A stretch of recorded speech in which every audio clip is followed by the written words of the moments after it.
e a dosimetria foi discutida por meses e em menos de 24 horas o Alexandre de Moraes colocou no lixo.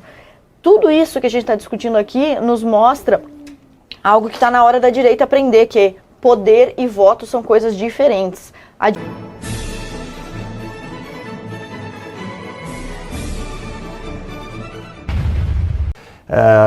Monocráticas do STF. Agora precisou de 5 anos para vocês pensarem em discutir essa PEC de novo? Aliás, a PEC foi votada agora, foi aprovada pelo Senado em novembro de 2023, então já vai fazer 2 anos. E as duas ações ostensivas que a oposição poderia fazer contra o governo Lula, que seria a aprovação dessa PEC e também o impeachment do Alexandre de Moraes, porque o PL, meu partido, diz ter 42 senadores já a favor do impeachment, mas que essas duas vinganças, essas duas revanches não podem se concretizar. E de tudo que vocês falaram, concordo perfeitamente. Agora, é evidente que o STF tem a sua função constitucional de avaliar a constitucionalidade de qualquer proposta. E dentro dessa função, parece que há de ser exercida. No entanto, o que chama a atenção aqui é o tempo e o contexto em que isso está acontecendo, porque a dosimetria foi discutida por meses, texto, inclusive, do qual o judiciário participou, digamos assim, com insinuações, com construções, e a dosimetria foi discutida por meses e em menos de 24 horas o Alexandre de Moraes colocou no lixo.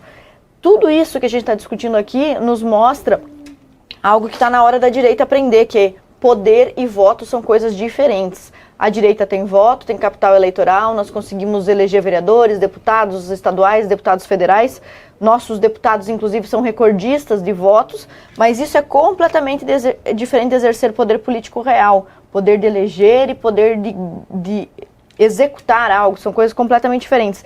E por que a gente não consegue avançar algumas dessas pautas, como, por exemplo, a anistia? Dizem ter voto suficiente, mas que o assunto não é prioridade para o nosso presidente da Câmara e para o nosso presidente do Senado. Ambos, presidente da Câmara e do Senado, apoiados por nós mesmos de direita. E tinha alternativa? Esse que é o ponto. É preciso construir a alternativa. O poder se cria das sombras, o poder se constrói nas sombras, se vive nas sombras. E não adianta chorar e dizer que não tinha alternativa. Tínhamos que ter construído alternativas. Nós temos que construir base política, nós temos que construir nomes fortes, que tenham boas relações com partidos de centro, com todos os partidos, para que possam ocupar esses espaços, como presidências de Câmara, presidência do Senado, presidência das Assembleias estaduais. E nós estamos esbarrando aqui nesse poder que os dois têm. Eu digo para vocês, quem tem mais voto? O Mota e o Alcolumbre ou o pessoal de direita? O Nicolas, o Van Hatten? Nós temos mais voto. Mas aqui que está o central. Voto não é poder. Eles construíram esse poder nas sombras, né, com esses indicados, comissionados, Tribunal de Justiça, na STF, STJ, e a gente fica patinando. Discutir dosimetria, concordo com vocês, é triste porque já é uma derrota em relação à anistia. Discutir anistia também já é outra derrota em relação ao processo que nem deveria ter existido. Então a gente acumula derrota atrás de derrota, e mesmo assim algumas pessoas da direita, Pavinato, vão para redes sociais dizer que a esquerda está desesperada. Dá raiva de ouvir quando alguém de direita diz que a esquerda está desesperada. A gente só derrota, ano após ano de derrota, para a esquerda estar desesperada. Eu nunca vi esse argumento, esse discurso não está fechando, né? É verdade, porque desde que o Lula ele assumiu, em 2023, nós tivemos a PEC tributária, né, que começa a vigir pouco e pouco, e 2030 é para começar para valer, que vai destruir o Brasil, vai inaugurar o Brasil um caudilismo do presidente da República, que todo mundo vai ter que vir com o pires na mão do presidente. Nós estamos vendo a escala 6x1 passar, inclusive com o apoio da direita, por questões eleitoreiras. E ainda dizem, achavam que a gente ia votar contra, a gente não é bobo. Eu não sei quem é bobo, eu não sei se bobo é a palavra, para mim é otário mesmo.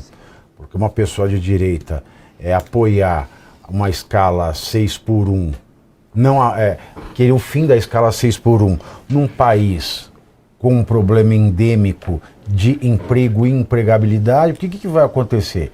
O lojista vai deixar de contratar 3, vai por um totem, vai pagar energia elétrica.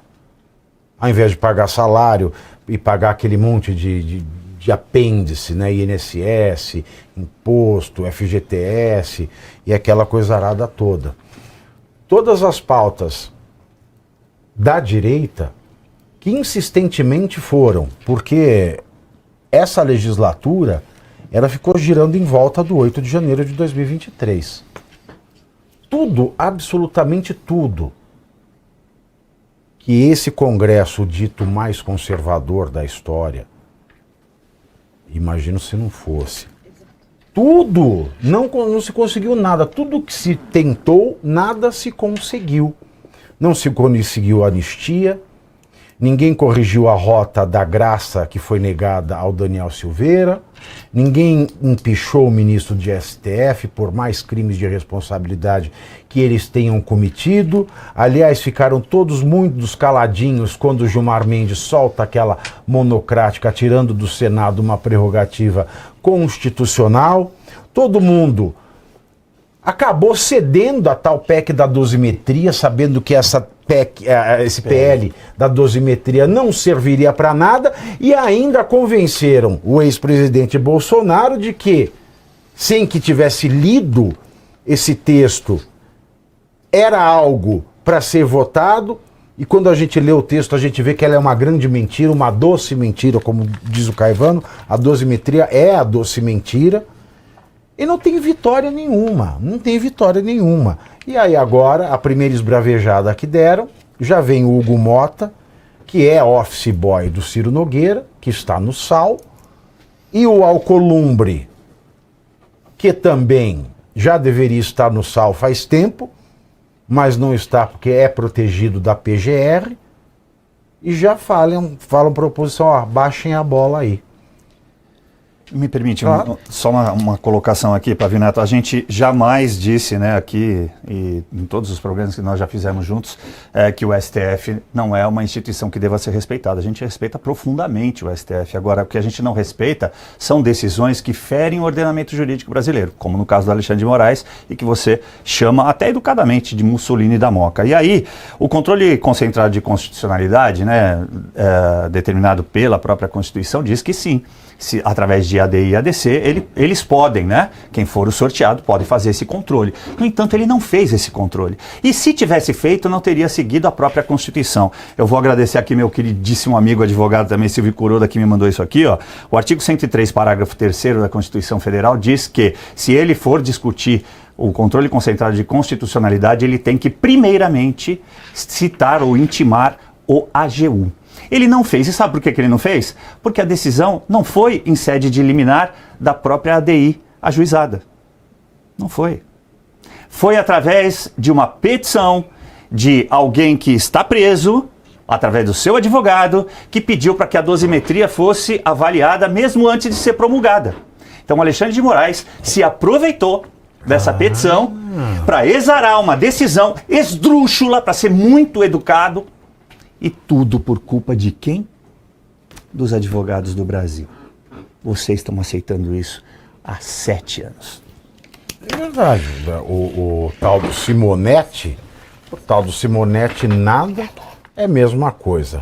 Não, e por falar em loucuras do Brasil, a situação do ex-banqueiro Daniel Vorcaro começou a se deteriorar rapidamente